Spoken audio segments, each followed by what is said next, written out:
Hai, kali ini saya akan mereview sebuah film berjudul Silence tahun 2011.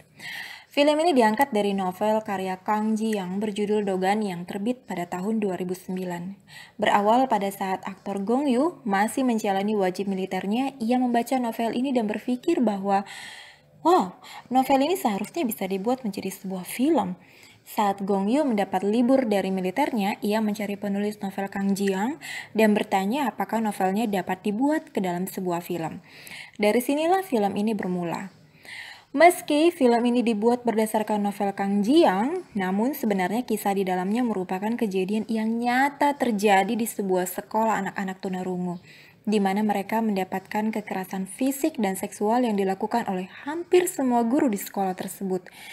Kejadian ini terbongkar pada tahun 2005, dan yang mengecewakan adalah bahwa para pelaku tersebut hanya diberi hukuman 2 tahun penjara. Bahkan ada yang dibebaskan karena sudah membayar uang damai.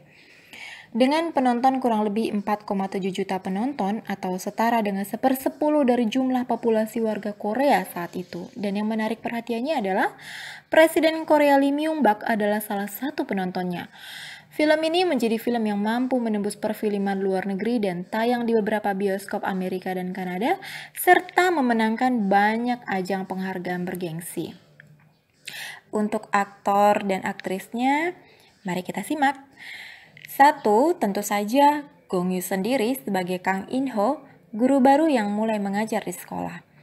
2. Ada Jung Yumi sebagai Seo Yujin yang bekerja sebagai salah satu aktivis HAM di kota Mujin. Ketiga, Kim Yun So sebagai salah satu siswi bernama Yundo. Selanjutnya ada Jung In Seo sebagai siswi yang bernama Yuri, Baek Sung Won sebagai siswa yang bernama Min So, Jang Gwang sebagai kepala sekolah dan kepala administrator, dan sederet bintang lainnya. Lanjut yuk ke sinopsisnya. Langsung saja. Oke, film ini terinspirasi dari kejadian nyata di Gwangju Inwa School, yaitu sekolah bagi anak-anak tunarungu. Kang In-ho adalah seorang pria dengan 1 orang anak perempuan yang menderita sesak napas. Karena tempat bekerjanya yang baru letaknya jauh dari pusat kota, yaitu Mujin, ia pun menitipkan anaknya pada ibunya. Sesampainya di sekolah itu, ia dimintai sejumlah uang sebagai syarat untuk bekerja di tempat itu. Meski berat, In-ho berusaha mendapatkan uang itu dengan bantuan ibunya. Dari awal ia tiba di sekolah itu, sebenarnya ada beberapa peristiwa yang membuatnya penasaran, seperti seorang anak yang sedang duduk di pinggir jendela lantai 2. Karena takut anak itu terjatuh, In-ho bergegas menurunkan anak itu. Namun apa yang terjadi adalah anak itu justru ketakutan olehnya. In-ho juga bingung bagaimana seorang guru bisa berlaku kasar dan memukuli seorang siswa dengan kejamnya di ruang guru tanpa ada satupun guru yang membela siswa tersebut. Belum lagi yang mendengar jeritan suara anak perempuan di sebuah ruangan. Sampai akhirnya, In-ho menemukan banyak perilaku dan perbuatan kejam baik fisik sampai pada kekerasan seksual yang dialami anak-anak di sekolah tersebut, di mana kekerasan ini dilakukan oleh hampir semua guru bahkan kepala sekolah. Kang In-ho kemudian menceritakan kejadian ini pada Seo Yujin, seorang wanita yang bekerja sebagai aktivis HAM di kota tersebut yang ia kenal akibat kecelakaan kecil yang dialaminya di awal kedatangannya di kota Mujin. Kang In-ho yang punya kesulitan ekonomi dan membutuhkan pekerjaan ini bingung untuk memilih apa yang harus dia lakukan. Tambah lagi ibunya sendiri tidak menyukai tindakannya.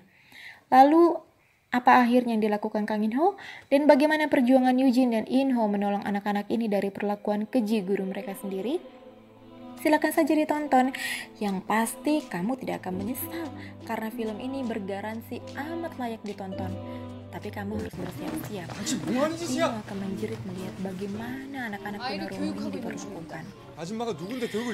Nah, kemudian jika kamu mau tahu apa yang terjadi setelah film ini rilis, ada beberapa peristiwa yang terjadi setelah film ini rilis. 2 bulan setelah dirilis dan menghasilkan kontroversi, pemerintah kota Gwangju resmi menutup sekolah tersebut pada bulan November 2011.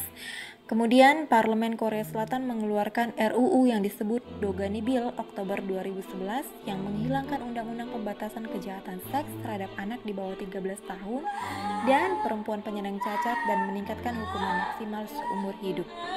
Protes publik besar-besaran juga mendorong polisi membuka kembali kasus ini. Jadi di tahun 2012, beberapa guru mengaku bersalah atas tuduhan penganiayaan seksual termasuk mantan administrator yang sudah berusia 63 tahun saat itu berhasil diganjar 12 tahun penjara. Kalau kita ingat tadi, di tahun 2005 mereka hanya mendapatkan hukuman paling tinggi 2 tahun penjara. Bahkan ada yang bisa terbebas karena sudah memberikan uang damai. Dan setelah film ini dirilis, ternyata memberikan efek yang begitu besar hingga mereka kembali diganjar hukuman penjara sampai 12 tahun penjara. Jadi film ini begitu sangat besar dampaknya dan sangat layak untuk ditonton. Bagi kamu yang menyukai cerita drama, dan ini merupakan, sekali lagi ini merupakan film dengan based on true story, silakan saja kamu tonton dan boleh berbagi pendapatnya di sini.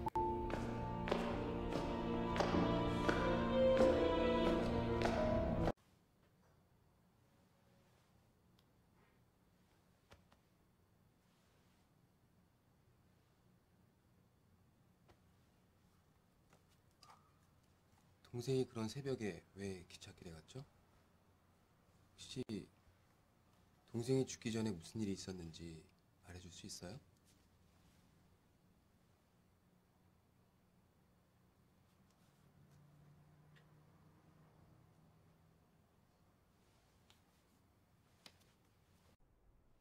제가 늘 사랑하고 아끼던 아이였습니다. 저 중에 어떤 사람이 유리양의 옷을 벗기고 아프게 했죠?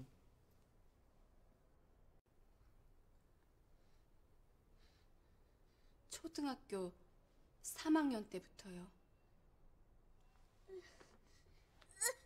흥정 실장님은 나한테 그 짓을 할 때마다 돈을 주셨어요. 1,000원씩. 수 있는지 실험하겠습니다. 음악이 들리면 손을 들어주시기 바랍니다.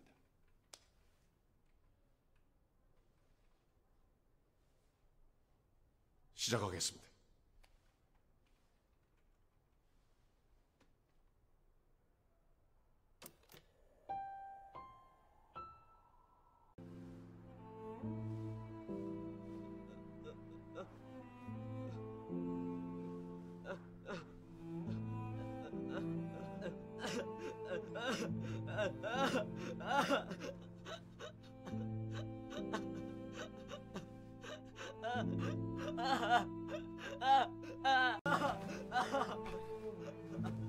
미안하다 민수.